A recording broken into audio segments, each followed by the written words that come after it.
so here is a recording of the extra question that we are going to work on within the Sturm-Liouville chapter.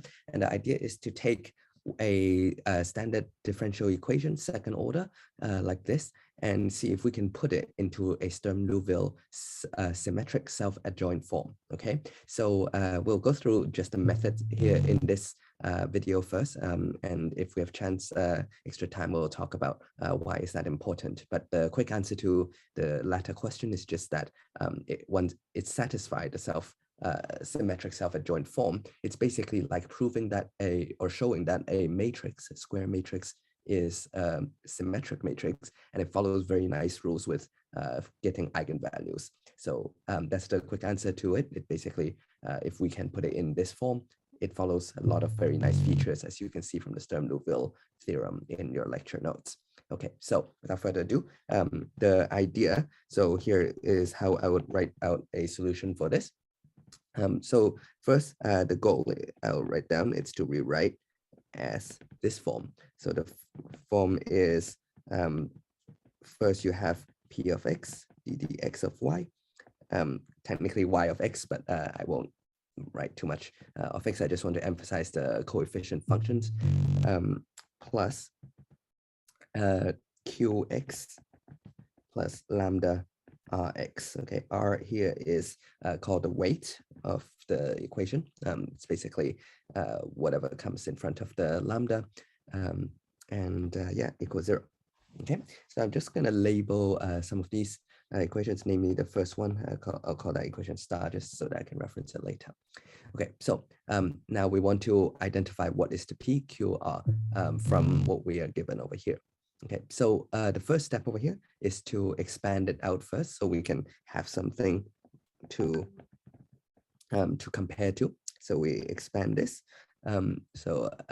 Because I want a second derivative here. So here's my tip. This is a product rule. I need to differentiate this and then the derivative of y over here. There's two choices. You can differentiate this, copy this, plus differentiate this, copy this. But you can do it in a different order. I'll recommend doing the differentiating this first, because that matches the double derivative over here.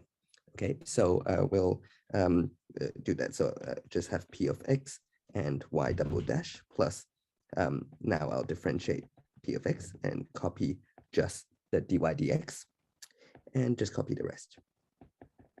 So over here, I can just keep the brackets if I want. I think I copied the y slightly off over here. It should be in here. All right, equals to 0.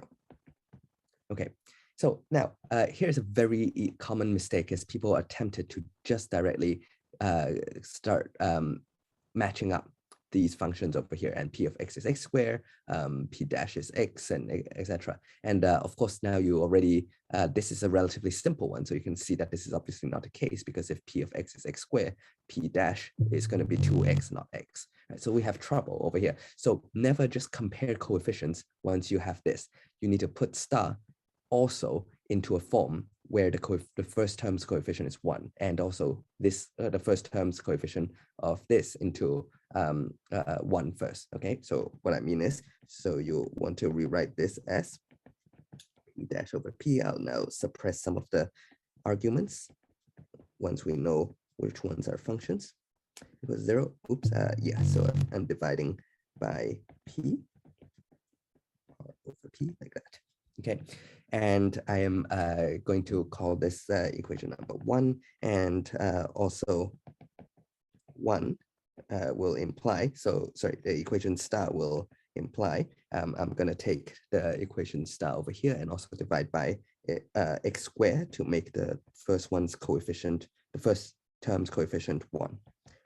X, y plus lambda over x squared, y equals to 0. Okay, so this is very, very important. So we're going to compare 1 and 2.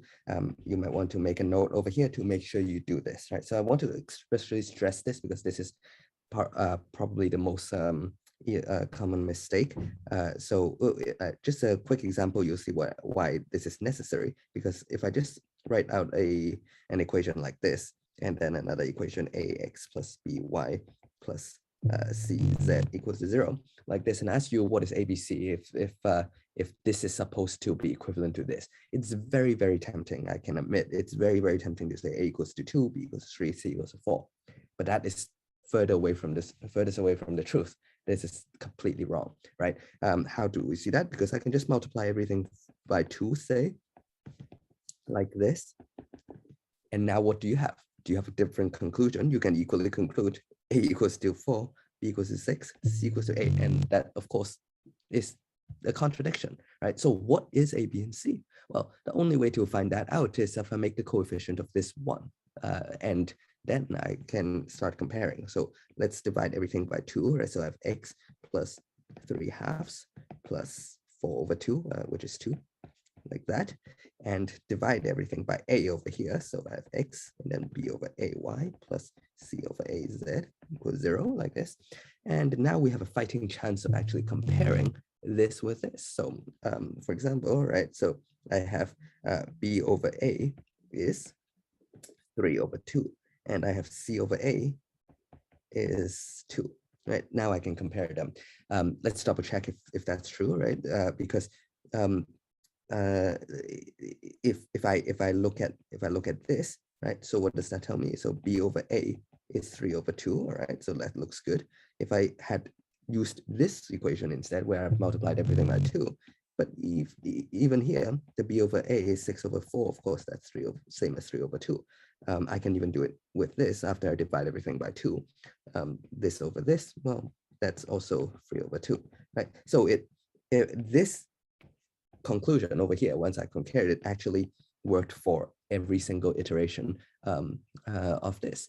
And similar with this, you can double check the c over a is consistent. So now I have some conclusion, right? So, but in this case, of course, it's not solvable because if I ask, well, what is actually a or b and c, I have 2 equations and 3 unknowns. That's not solvable, right? So in this case, it's not solvable, but because the ABC are truly independent, but in our case previously, it will be solvable, as we'll see. Okay, but just to stress that, don't be so tempted to just identify the coefficients like this. Make sure you have divide everything. So you have a comparison, you have something that is actually comparable over here first, right? The x here is comparable. Then now you can start comparing the rest of the coefficients. And it's not possible, it is not correct to just compare it blindly here, because you can multiply everything by the same thing.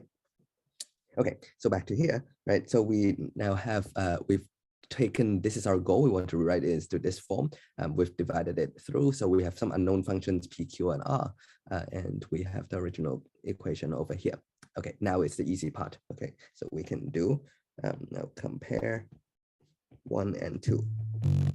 This is really the main thing that most students will make a common mistake on, but once you remember that, the rest is rather trivial, a little bit of integration, as we'll see.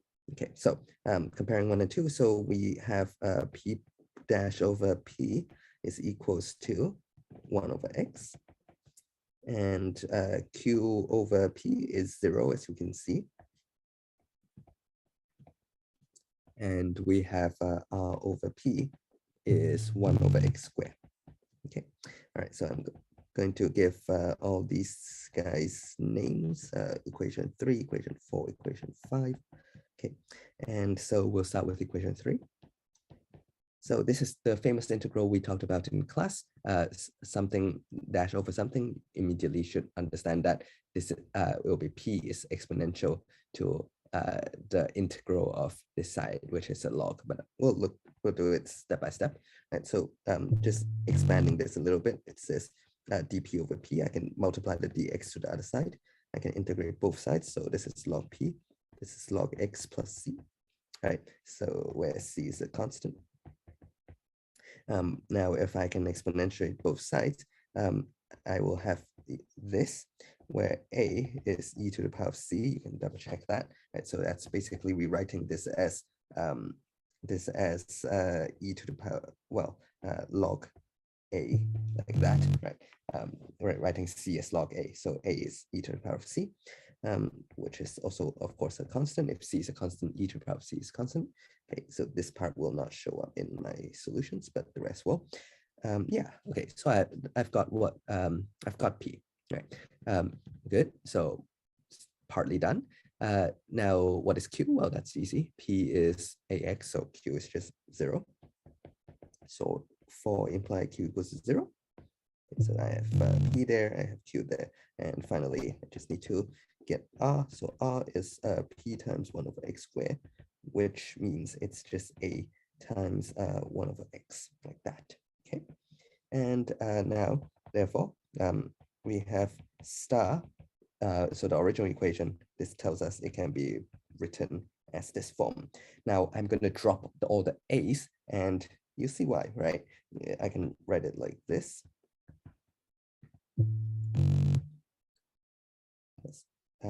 Just to be clear, this is optional whether you put the 0 as explicit as I am doing here.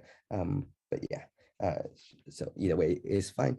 But yeah, so technically I have a here and a here, but as you can see, I can divide everything by A. Okay, even if Q in another case, if it's non-zero, your A will be here as well, because you have Q equals to P times something, right? So the extra constant, the integration constant will carry along. So they will all just disappear as long as you have 0 on the other side. Okay, so that's basically it. Let me know if you have any questions. So just as a summary, the key step is over here, where I put a little orange star, where you need to make the coefficient 1 before you start comparing. And then the rest is just comparing it, a little bit of usually pretty straightforward integration at this point, at least the ones you'll get in an exam. Should be really, wouldn't be too involved over here, and you're done. Now, one more advice, if I may, you can write it down in your notes. I'm not going to, but I'll just say it, is always try to re-expand this. I think this is not too difficult as well. Expand this out and just double check you've got the right thing. Okay, very, very important. So as to not lose any marks or points from doing this for any algebra mistakes. Okay, all right. Let me know if you have any questions. See you next time.